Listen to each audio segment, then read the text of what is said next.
கவலை இல்லாம colour print பண்ணுங்க, அதுவும் மிக குறைஞ்ச விலையில. Epson eco tank printers. இது வெறும் ஃபேபுலஸ் இல்ல, இது டோட்டலி பிரிண்டபிளஸ். முதல்ல இங்கே கூடியிருக்கும் அனைவருக்கும் எனது முதற்கண் வணக்கத்தை தெரிவித்து 2026 ஒரு தேர்தல் திருவிழாவை நாம் சந்திக்க இருக்கிறோம். இந்த தேர்தல் திருவிழா சற்று மாறுபட்ட தேர்தல் திருவிழா. தூய்மைப்படுத்தப்பட்ட பட்டியலை கொண்டிருக்கின்ற ஒரு தேர்தல் திருவிழா. சரியா கேக்குதாப்பா? ஆனால் ஆரம்பத்திலேயே இருந்து எதிர்ப்பை சந்தித்துக் கொண்டிருக்கின்ற தேர்தல் திருவிழாவும் இந்த தேர்தல் திருவிழா தான். ஏனென்றால் சில குறைபாடுகள் நீக்கப்பட வேண்டும் என்று தேர்தல் ஆணையம் நினைத்த பின்பு SIR என்ற திட்டத்தை கொண்டு வரும் பொழுது தமிழகத்தில் இந்த சார் என்ற வார்த்தைக்கே ஒரு பதற்றம் இருக்கிறது. அந்த பதற்றம் இப்பொழுது வந்துவிட்டது. சார்னாலே பதறிடுவாங்க. அது நேற்றைய சர்வ கட்சி கூட்டத்தில் மிக தெளிவாக தெரிந்தது. இன்று ஏன் இந்த கையேடு அறிமுகப்படுத்தப்பட்டு வெளியிடப்படுகிறது என்றால், நேற்றைய தினம் சர்வ கட்சி கூட்டத்தை பார்த்த பின்புதான் இதை எழுதவே நான் ஆரம்பிச்சேன். இங்கே இந்த நிகழ்ச்சிக்கு வந்திருக்கும் அருமை சகோதரி விஜயதரணி அவர்களுக்கு, அவர்கள் சட்டமன்ற உறுப்பினராக இருந்து தேர்தலை சந்தித்து வெற்றி பெற்றவர். அதனால் அவர் இந்த நிகழ்ச்சிக்கு வந்திருப்பதில் நான் பெருமகிழ்ச்சி அடைகிறேன். அதே போல இங்கே மற்றவர்கள் 3 மாவட்ட தலைவர்கள், தென் சென்னை மாவட்ட தலைவர் சஞ்சீவி, மத்திய சென்னை மாவட்ட தலைவர் கிரி, சென்னை கிழக்கு மாவட்ட தலைவர் குமார். இங்கே இந்த புத்தகத்தை வெளியிட போகிறவர்கள் யார் என்றால் வாக்காளர்கள் தான் அதை வெளியிட போகிறார்கள். ஒன்று முதல் வாக்காளர்கள், இளைய வாக்காளர்கள். இன்னைக்குதான் முதல்ல 2026 ஓட்டு போட இருக்கின்ற வாக்காளர்கள். மற்றொருவர் அதிக நாட்கள் அதிகமாக ஓட்டு போட்ட மூத்த வாக்காளர். ஏனென்றால் இது வாக்காளர் திருவிழா, அதனால் இவர்கள் தான் ஓட்டு போட போகிறார்கள். அவர்கள் தான் இந்த புத்தகத்தை வாங்க போகிறார்கள். இந்த புத்தகத்தை வெளியிடுவதற்கு முன்னால் சில கருத்துக்களை நான் சொல்ல விரும்புகிறேன். நான் ஏற்கனவே சொன்னதை போல சர்வ கட்சி கூட்டத்திற்கு பின்புதான் இந்த கையேடை நான் எழுத ஆரம்பித்தேன். ஏன் நான் அப்படி செய்தேன்? மரியாதைக்குரிய கொஞ்சம் பேசாதீங்க. சரியா இல்லையா?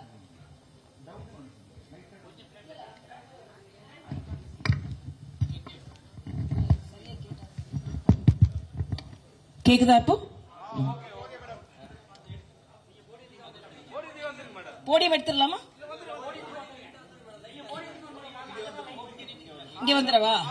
சரி, ஓகே ஓகே. இப்ப சரியா இருக்கா?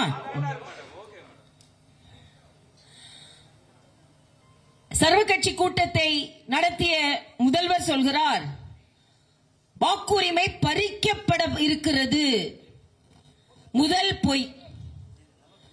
இரண்டாவது, பாரதிய ஜனதா கட்சி அவர்களின் எதிர்வாக்குகள் எல்லாம் நீக்கப்பட இருக்கிறது. இரண்டாவது பொய். சிறுபான்மை அவர்களின் வாக்குகள் எல்லாம் நீக்கப்படுக போகிறது. இது மூன்றாவது பொய். யாரெல்லாம் மாற்றுக் கட்சிக்கு வாக்களிக்க போகிறார்களோ அவர்களின் வாக்குகள் எல்லாம் நீக்கப்பட இருக்கின்றது. பீகார் மாதிரி பீகார் மாதிரி பீகார் மாதிரி அப்படின்னு 64 லட்சம் வாக்காளர்களை நீக்கிவிட்டார்கள். 64 லட்சம் வாக்காளர்களின் உரிமை பறிக்கப்பட்டு விட்டது. இப்படி ஒரு காரணத்தை சொல்லிக் கொண்டிருக்கிறார். ஒரு வாக்காளர் கூட தேர்தல் ஆணையம் தெளிவாக சொல்லி இருக்கிறார்கள், நாங்கள் வாக்காளர் பட்டியல் சமர்ப்பிக்கப்பட்ட பின்பு யாருமே எங்களது வாக்குகள் இல்லை என்று தெரிவிக்கவில்லை. எல்லோருமே நீக்கப்பட்ட வாக்காளர்கள், பல பேர் இறந்த வாக்காளர்கள், 2 பதிவு வாக்காளர்கள், மாற்று இடத்தில் இருந்து வந்த வாக்காளர்கள். ஆக மிக தெளிவாக இந்த புத்தகத்தில் பீகாரில் என்ன நடந்தது என்பதையும் நான் தெளிவாக குறிப்பிட்டிருக்கிறேன். இது ஏன் இந்த புத்தகம் இவ்வளவு அவசரமாக வெளியிடப்படுகிறது என்றால், நாளைய தினம் இந்த SIR என்ற சிறப்பு தீவிர வாக்காளர் பரிசீலனை ஆரம்பிக்க இருக்கிறது, பதிவு ஆரம்பிக்க இருக்கிறது. ஆக அதற்கு முன்னால் இன்றைய தினமே இது மக்களுக்கு தெரியப்படுத்தப்பட வேண்டும். அதை பத்திரிகை சகோதரர்களை கூப்பிட்டு அவர்கள் மூலமாக இது அறிமுகப்படுத்தப்பட வேண்டும் என்ற காரணத்திற்காகத்தான். அதுல குறிப்பா வாக்காளரின் வலிமை, empowering every voter, that is the story of SIR.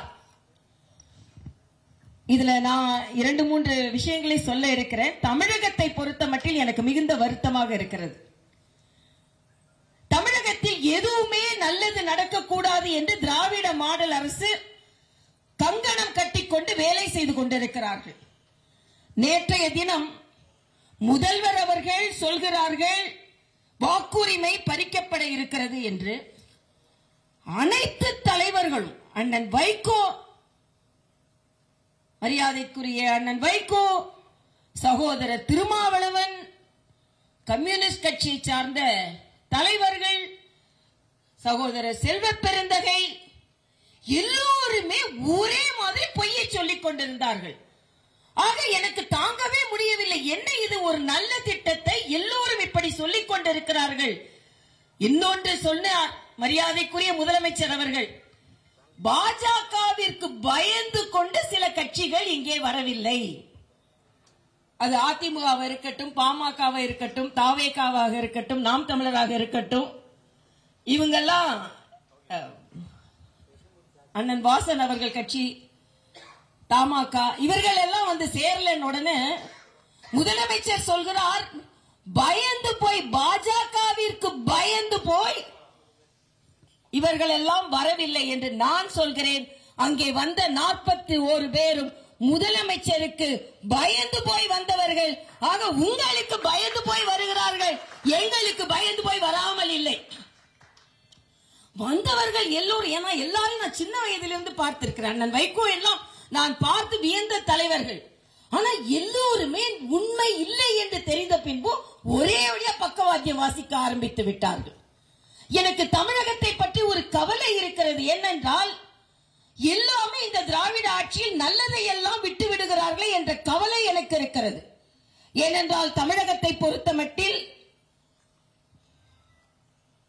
தமிழன் வளர்ச்சியை பார்ப்பதை விட வசனங்களை பார்த்து மகிழ்கிறான் என்று, வளர்ச்சியை பார்ப்பதை விட வசனங்களை பார்த்து மகிழ்கிறான் என்று, கொள்கைகளை விட கோஷங்களை பார்த்து மகிழ்கிறான் என்று. ஆக அப்படி இருக்கும் பொழுது எல்லாம் மறைக்கப்பட்டிருக்கிறது. மிக மிக வேதனையான ஒன்றாக எனக்கு இருக்கிறது. இன்றைய காலகட்டத்தில் நிச்சயமாக உண்மை வெளியே தெரிந்தே ஆக வேண்டும். அதற்காகத்தான் இந்த புத்தகம் எழுதப்பட்டிருக்கிறது. இது உங்கள் கையில் தவழும் பொழுது இதில் உள்ள எல்லா அவர்கள் கேள்விக்கும் இதில் பதில் இருக்கிறது. முதலில் இன்று சொல்கிறார்கள், நான் இப்பொழுது ஒரு மத்திய தேர்தல் ஆணைய அதிகாரியிடம் இருந்து இதில் புத்தகம் எழுதியதில் பல அதிகாரிகளிடம் கேட்டு தெரிந்து கொண்டது, அதிகாரப்பூர்வமாக பதிவு செய்யப்பட்டது. ஏனென்றால் இதில் என்ன சொல்கிறார்கள் என்றால், இது தேர்தல் ஆணையமே அறிவிக்கவே முடியாது என்ற ஒரு திட்டத்தை, அதனால் இது மத்திய அரசின் கெசட்டில் தான் பதிவு செய்யப்பட்டிருக்க வேண்டும் என்று ஒரு குற்றச்சாட்டு. நேற்று நான் ஒரு அதிகாரியிடம் கேட்டேன், இல்லை, உச்ச நீதிமன்றம் என்ன சொல்லி இருக்கிறது என்றால், எதற்கு இந்த சிறப்பு சீர்திருத்த இயக்கத்தை நாங்கள் ஆரம்பிக்கிறோம் என்ற தகவலை மக்களுக்கு தெரிவித்தால் போதும். 21 ஆண்டுகளுக்கு முன்னால் இந்த SIR நடத்தப்பட்டிருக்கிறது. ஆக 5 வருடங்களுக்கு ஒரு முறை வீடு வீடாக சென்று பரிசீலிக்கப்படும், பரிசோதிக்கப்படும். ஆக அது 5 ஏறக்குறைய 21 வருடங்கள் நடைபெறவில்லை. அதனால் இறந்தவர்கள் எல்லாம் வாக்களித்துக் கொண்டிருக்கிறார்கள். வேறு ஊருக்கு போனவர்கள் எல்லாம் வாக்களித்துக் கொண்டிருக்கிறார்கள். ஆக இறந்தவர்களையும் வேறு ஊருக்கு போனவர்களையும் 2 இடத்தில் பதிவு செய்தவர்களையும் நீக்கினால் நிச்சயமாக தமிழகத்தில் குறிப்பிட்ட சதவீதம் நீக்கப்படும். ஆனால் அதே நேரத்தில் 18 வயது வாக்காளர்கள் சேர்க்கப்படுவார்கள். அதனால் இந்த SIR என்பது இன்க்ளூஷன் எக்ஸ்க்ளூஷன் அல்ல. இது ஒரு மிக முக்கியமான பாயிண்ட். எல்லாவற்றிற்கும் மேலாக சுப்ரீம் கோர்ட் போவோம் அப்படின்னு நேற்று சொல்லி இருக்கிறார்கள்.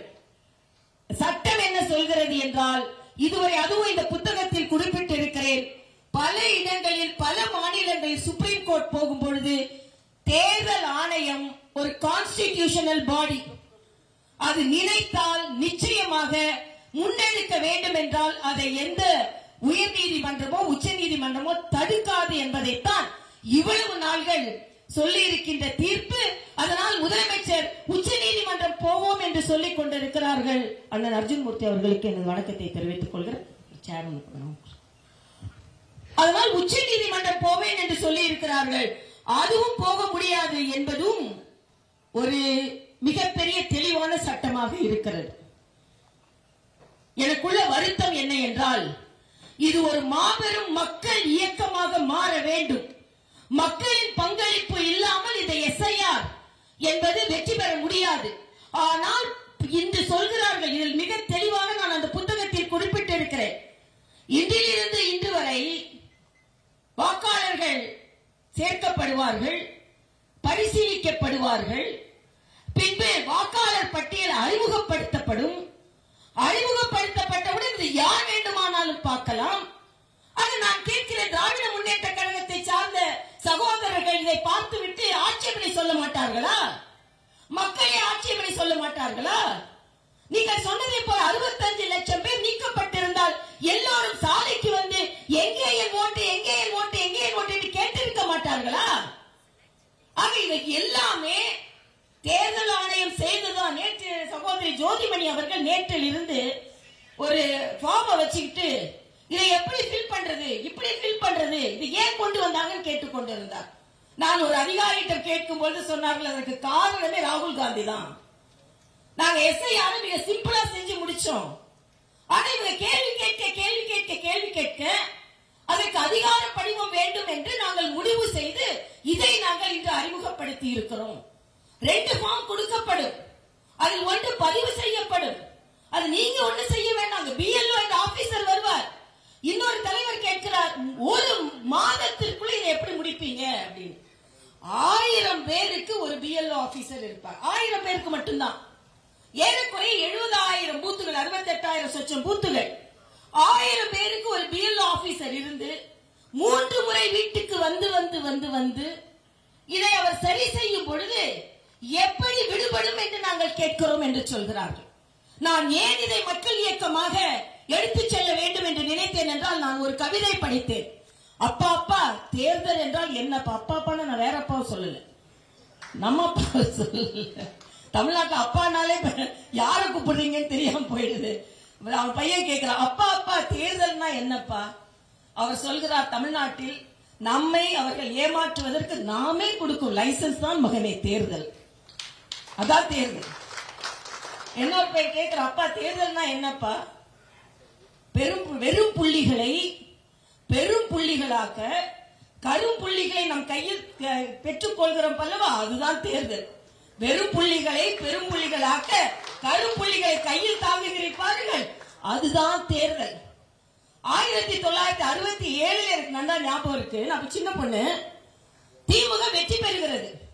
அப்ப ரஷ்யால இருந்து மை கொண்டு வந்தாங்க அப்படின்னு சொல்லுவாங்க. இந்த மைய போட்டோன்னு இதை அழிச்சிட்டு திருப்பி போய் ஓட்டு போடுவாங்களாம். இப்ப எங்க அப்பா சொன்ன ஒரு அனுபவம், காமராஜர் உட்கார்ந்து இருக்காராம். எங்க அப்பா பேசும்போது இளைஞர் காங்கிரஸ் தலைவர் பேசும்போது சொல்றாங்களாம், நீங்கள் பொய்மையினால் வெற்றி பெற்றீர்கள், பொய் மையினால் வெற்றி பெற்றீர்கள் அப்படி சொல்லும் போது காமராஜர் சொன்னாராம், தேர்தல் என்பது நடுநிலையாக நடப்பது, நாம் அப்படிலாம் பேசக்கூடாது. உண்மையான தலைவர்கள், அதனால் அவர்கள் அப்படி பேசினார், தெரிந்தும் பேசினார்கள். ஆனா இன்னைக்கு தேர்தல் ஏன் பதறுகிறது? திராவிட முன்னேற்ற கழகம் ஏன் பதறுகிறது என்றால் இது தீவிர வாக்காளர் பதிவு இயக்கம், நேர்மையான வாக்காளர்கள் பதிவு இயக்கம். திமுக 2 வருஷமா என்ன செஞ்சிட்டு இருந்தாங்க தெரியுமா? பொய்யான வாக்காளர்களை பதிவு செய்து ஒரு பூத்துக்கு ஒரு 200 பேராவது அதிகம் இருக்கணும்னு சொல்லி ஒரு பொய் வாக்காளர் பதிவை, தீவிர வாக்காளர் இயக்கத்தை அவர்கள் நடத்தி முடித்து விட்டார்கள். அதனால்தான் தேர்தல் கமிஷன் நடத்துகின்ற இந்த தீவிர வாக்காளர் பதிவுக்கு பயப்படுகிறார்கள். நீங்கள் நேர்மையாளர்களாக இருந்தால், உண்மையான முதலமைச்சர் என்று சொன்னாரே, கமலஹாசன் சொல்றார், உண்மையான வாக்குப்பதிவாளர் ஒரு வாக்கு கூட விட்டு விடுபடக்கூடாது. அதுதானுங்க சார் இந்த சார், அதுக்கு சார் இந்த சார் ஒரு வாக்காளர் கூட விடுபட்டு விடக் கூடாது என்பதற்காகத்தான் இந்த சார். நான் கேட்கிறேன், இத்தனை கட்சிகள் வட்டமாக உட்கார்ந்து பேசிக் கொண்டிருந்தீர்களே, உங்களின் வாக்கு முகவர்கள் வரப்போகிறார்களே, அவர்கள் எல்லோரும் வாக்குச்சீட்டுகளை சரிபார்க்க போகிறார்களே, அங்கே பாரதிய ஜனதா கட்சிக்கு சார்ந்த வாக்குகள் நீக்கப்பட்டிருந்தது என்றால், சாராத வாக்குகள் நீக்கப்பட்டிருந்தது என்றால் நீங்கள் கேள்வி கேட்க மாட்டீர்களா? அப்ப நீங்கள் அவ்வளவு பலவீனமானவர்களாக இருக்க போகிறீர்களா?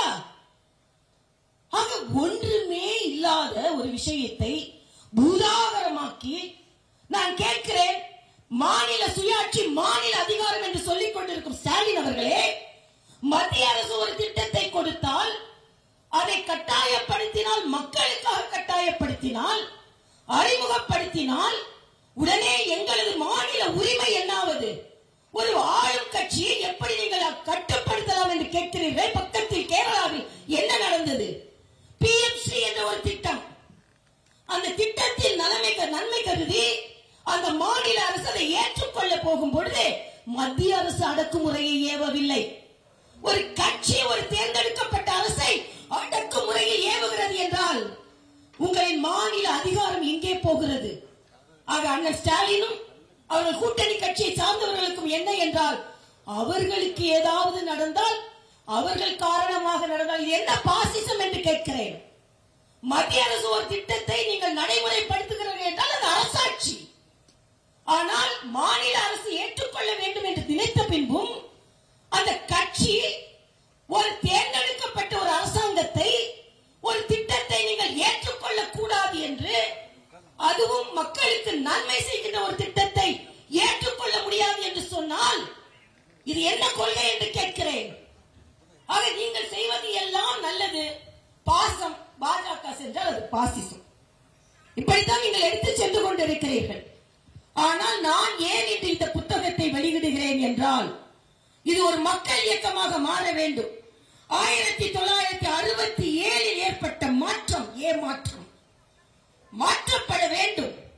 நிச்சயமாக நல்லவர்கள் எல்லாம் தேர்ந்தெடுக்கப்பட வேண்டும். நல்லவர்கள் எல்லாம் ஏமாற்றப்பட்டு விடக் கூடாது.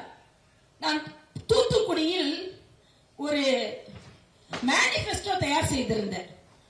அந்த மேனிபெஸ்டோ, கவர்னர் மாளிகைக்கு மரியாதைக்குரிய பியூஷ் கோயல் வந்தார்கள். அந்த மேனிபெஸ்டோ மேல இருந்தது. அதுல என்னன்னா, எவ்வளவு வளர்ச்சி திட்டங்களை அதை நான் கணக்கிட்டு இருந்தேன். அங்கே வாழை அதிகமாக கிடைக்கிறது, அதனால் வாழை நாரில் துணிகள் செய்யும் மிகப்பெரிய தொழிற்சாலை அங்கு கொண்டு வர முடியும். அங்கே முருங்கை அதிகமாக கிடைக்கிறது. உலகம் முழுவதும் முருங்கைக்கு ஒரு தேவை இருக்கிறது. அதனால சாத்தான்குளம் போன்ற இடங்களில் உள்ள முருங்கைகளை எல்லாம் எடுத்து நாம எக்ஸ்போர்ட் பண்ணி அந்த பகுதி மக்களுக்கெல்லாம் நம்ம வசதி செய்து கொடுக்கலாம். எல்லாவற்றிற்கும் மேலாக மீன்.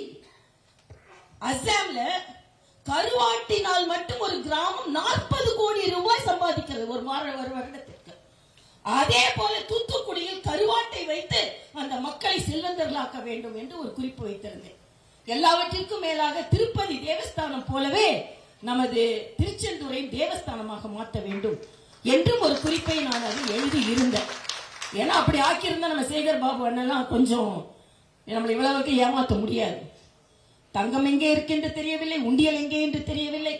அதாவது அடிக்கடி ஒரு கவிதை சொல்வேன், எனக்கு கடவுள் வேண்டாம், எனக்கு இந்து மதம் பிடிக்காது, முருகன் வேண்டாம், மாரியாத்தா வேண்டாம், சிவன் வேண்டாம், ஆனால் உண்டியல் மட்டும் எனக்கு வேண்டும்.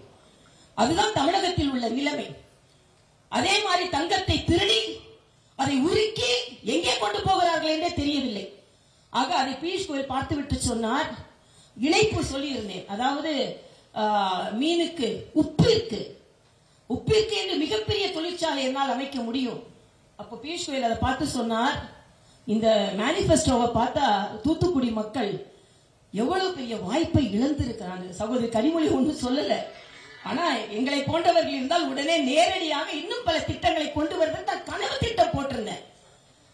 அப்போ ஏன் நல்லவர்களால் தமிழகத்தில் வெற்றி பெற முடியவில்லை? இன்னொன்று காசு, இன்னொன்று மாசு. நான் மாசு சுப்பிரமணியத்தை சொல்லல, மாசு. என்ன மாசு என்றால் காசு கொடுத்து வாங்குவது, மாசுபடுத்தப்பட்ட தேர்தல் அட்டவணையை வைத்துக் கொண்டு, தேர்தல் வாக்காளர் அட்டவணையை வைத்துக் கொண்டு வெற்றி பெறுவது.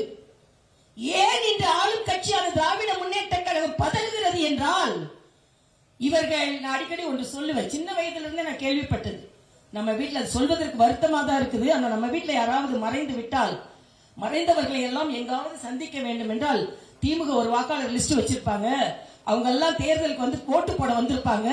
அதனால ஒரு 4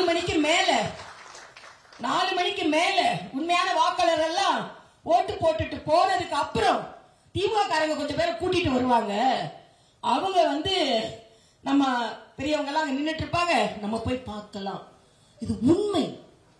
இவையெல்லாம் இவர்கள் ஏமாற்றிக் கொண்டிருப்பது. ஆக இவர்கள் ஏமாற்றிக் கொண்டிருக்கின்றனர். சென்னையை பாருங்க, சென்னை இன்று தத்தளித்துக் கொண்டிருக்கின்றது.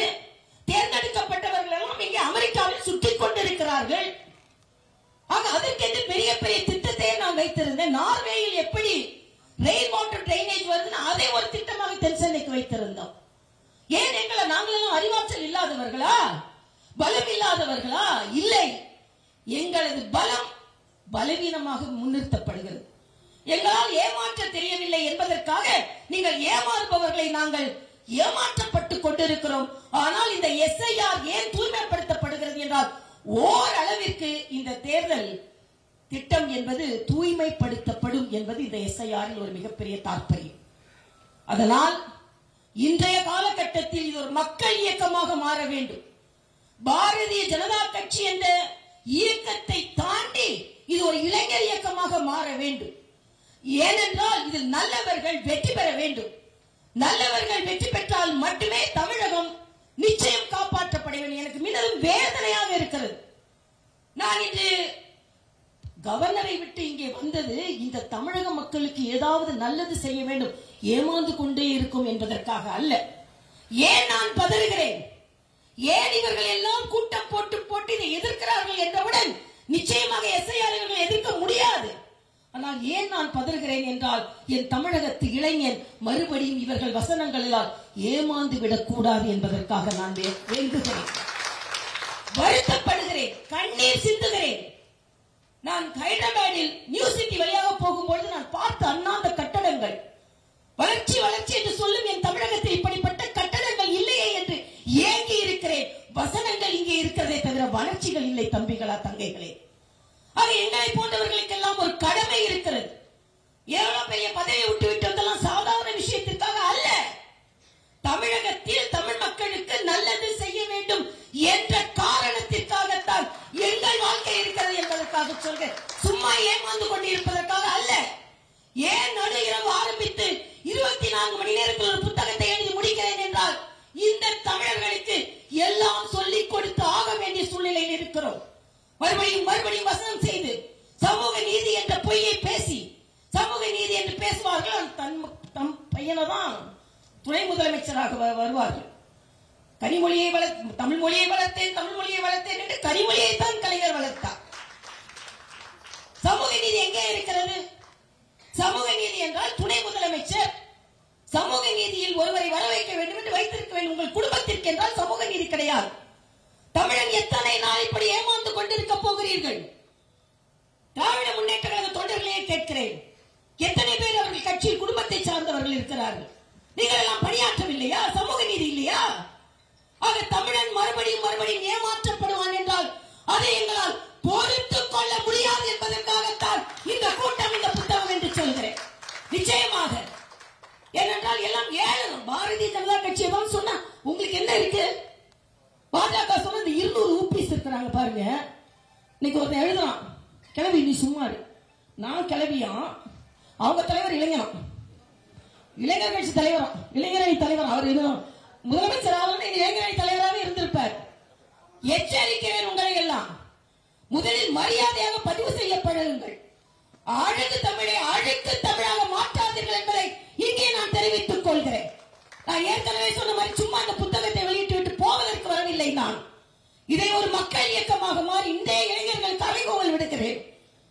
ஒரு ஆளுநராக இருந்த நபர் 2 மாநிலங்களை 2 மாநிலத்தில் முதலமைச்சரை வீட்டுக்கு அனுப்பிவிட்டு 2 மாநில முதலமைச்சருக்கு பதவி பிரமாணம் செய்த ஒரு ஆளுநர். நான் சும்மா வந்துட்டு நீங்க உங்களை மாதிரி திட்டிட்டு கேவலை கிண்டலை பார்ப்பதற்கு நான் வரவில்லை. தமிழகத்தில் புரட்சி செய்வதற்காகவே நாங்கள் வந்திருக்கிறோம். அதற்கு இளைஞர்கள் எங்களோடு இருப்பார்கள். இதில் எந்த இளைஞர் வருவார்கள், அண்ணன் வராரு உள்ள. நான் இன்று அறைகூவல் விடுக்கிறேன். பாஜக என்பதை தாண்டி தமிழகத்தில் ஒரு மாற்றத்தை ஏற்படுத்த வேண்டிய இளைஞர்களும் யுவதிகளும் என்னோடு வாருங்கள். தமிழ் தமிழ் தமிழ் என்று உங்களை ஏமாற்றிக் கொண்டிருக்கிறார்கள். நான் தமிழிசை தமிழ் மீடியத்தில் படித்தேன். எங்க அப்பா அந்த தமிழ் பேர் வச்சா. கனிமொழி எந்த மீடியத்தில் படித்தார்? சர்ச் பார்க்கில் எங்கே தமிழ் மீடியம் இருக்கிறது? ஆக நீங்கள் சொல்வதெல்லாம் போய் நாங்கள் அதை போல வாழ்ந்து கண்டு கொண்டிருக்கிறோம். ஆக இனிமேலும் இவர்களை போல பொய்யுரைகள் தமிழகத்தில் தாண்டவமாட முடியாது என்பதை எடுத்து சொல்வதற்காகத்தான் இந்த புத்தக வெளியீடு. ஏனென்றால் பாஜக என்ன செய்ய முடியும்? பாஜக கால் ஊன்ற முடியாது, கால் ஊன்ற முடியாது, கால் ஊன்ற முடியாது. பாஜக காலெல்லாம் ஊன்றாதுங்க. பாஜக வேரை ஊன்றிக் கொண்டிருக்கிறது. வேர்வையினால் வேரை ஊன்றிக் கொண்டிருக்கிறோம். 26 மாநிலங்களை ஆட்சி செய்து கொண்டிருக்கிறோம். எஸ்ஐஆர் விட்டு ஏமாற்றப்படுறாங்க தமிழ்நாட்டில். 26 மாநிலங்கள் ஏமாற்றினா ஓட்டு வாங்கணுமா? பாஜகவின் தொண்டர்களின் உழைப்பை தவறாக மதிப்பிடாதீர்கள். இதுல ஓட்டு பெட்டின்னு சொல்லி பார்த்தாங்க. வாக்கு மிஷின்ல போட்டுட்டாங்க, வாக்கு மிஷின்ல தப்பா போட்டுட்டாங்க அப்படின்னு. நான் கேட்கிறேன், தமிழகத்துல வாக்கு மிஷின்ல நீங்க போட்டுக்கிட்டீங்களா? அப்ப ஓட்ட உதயசூரி இல்ல. அப்ப நீங்க வெற்றி பெற்றா வாக்கு மிஷின் நல்லா வேலை செய்யுது. பாஜக வெற்றி பெற்றா வாக்கு மிஷின் எல்லாம் தாமரையா விழுந்துருச்சான். நீங்க நினைத்தாலும் நினைக்காவிட்டாலும் 2026 நான் ஏற்கனவே சொல்வதை போல குளத்தில் வட்ட இலையோடு தாமரை மலரும், சென்னை கோட்டையில் இரட்டை இலையோடு தாமரை மலரும். இது ஒரு சமுதாய பண்பு, சமுதாய புரட்சி. தேர்தல் நினைக்காதுங்க. நான் இதை 2026 சாதாரண தேர்தல் என்று எடுத்துக்கொள்ளவில்லை. 1967 இந்த தமிழகம் ஏமாற்றப்பட்டு பெருந்தலைவர்கள் போன்ற காமராஜர்கள் போல தோற்கடிக்கப்பட்டு இன்று அதே கட்சியை சார்ந்த எந்த கட்சி இவர்களை மிசால போட்டுச்சோ அந்த கட்சி தோளில் ஏறிக்கொண்டிருக்கிறார் ஸ்டாலின் அவர்கள்.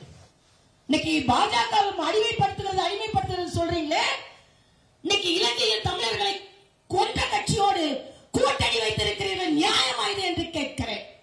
வைகோ அவர்களே, கள்ளத்தோணியில் ஏறி போனீர்களே, இன்று அதே கட்சியோடு கூட்டணி வைத்திருக்கிறீர்களே, நியாயமா என்று கேட்கிறேன். அண்ணன் திருமாவளவன் அவர்களே, காங்கிரஸ் கட்சி தான் ஆட்சியில் இருந்து இலங்கையில் தமிழர்களை கொண்டு குவித்ததே, அவர்களோடு கூட்டணி வைத்திருக்கிறீர்களே, நியாயமா என்று கேட்கிறேன். ஆக ஓட்டுக்காக நீங்கள் எப்படி வேண்டுமானாலும் அடிபணிவீர்கள். நாங்கள் அப்படி அல்ல.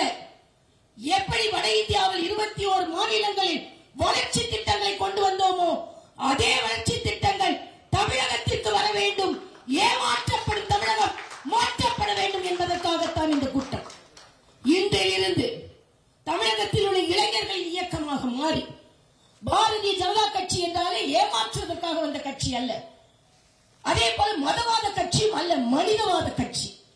ஆக அந்த கட்சிக்கு நிச்சயமாக இந்த எஸ்ஐஆர் நீங்க மாத்திருவாங்களாம். இந்த ஃபார்மை ஃபில் பண்ண முடியாதான். 3 மாசத்துல, அதாவது மழை காலம் வந்துருச்சு. ஐயோ அவ்வளோ அக்கறை. மழையிலலாம் தத்தளிச்சுட்டு பென்ஷன் எம்பி எங்கன்னே தெரியாது. எங்க போனீங்க? அப்போ மனிதவாமன் எங்க போச்சு? ஆக வாக்காளர் சரி பார்க்க மட்டும் மழையா. தூத்துக்குடி மக்கள் மழையில் வென்று கொண்டிருக்கும் பொழுது, உழைத்து கொண்டிருக்கும் பொழுது ஸ்டாலின் எங்க போனார்? இந்தி கூட்டணிக்கு போனார். ஆக மழையை பார்த்து இவர்கள் எல்லாம் அப்படியே பதறுகிறார்களா மக்களுக்காக. சென்னை தத்தளித்துக் கொண்டிருக்கிறது. 4000 கோடி எங்க போச்சு? ஆக மக்களை தத்தளிக்க விட்டுட்டு இன்னைக்கு காரணம் வேணும், மழையில எஸ்எல்ஆர் நடத்த முடியாது. இது நவீன யுகம், மின்னணு யுகம். ஆக இந்த டெக்னாலஜி இருக்கும்போது மரியாதைக்குரிய பாரத பிரதமர் சொல்றார் டெக்கேட் அப்படின்றார். இது டெக்கேட் இல்ல டெக்கேட். ஆக டெக்னாலஜி இருக்கும் பொழுது 30 நாட்களில் நிச்சயமாக இது முடியும் என்பதை தேர்தல் ஆணையம் விடுவித்திருக்கிறது, எழுதி கொடுத்திருக்கிறது. அதனால் இன்றைய காலகட்டத்தில் நாளைய தினம் இந்த இயக்கம் ஆரம்பிக்க இருக்கிறது. அதற்காகவே இன்று இந்த புத்தகம் வெளியிடப்படுகிறது. இதில் எல்லாவற்றிற்கும் நான் பதில் சொல்லி இருக்கிறேன். 30 நாள்ல முடியுமா? ஒரு தலைவர் கேட்கிறார். முடியும். உச்ச நீதிமன்றம் போவோமா? போக முடியாது. அதற்கும் பதில் இருக்கிறது. ஏமாற்றப்படுவார்களா? இல்லை, ஏமாற்றப்பட முடியாது. உண்மையான வாக்காளர்கள் விடுபட முடியுமா? இல்லை, விடுபட முடியாது. இறந்த வாக்காளர்கள் தான் நீக்கப்படுவார்கள். ஆமாம், இறந்த வாக்காளர்கள் தான் நீக்கப்படுவார்கள்.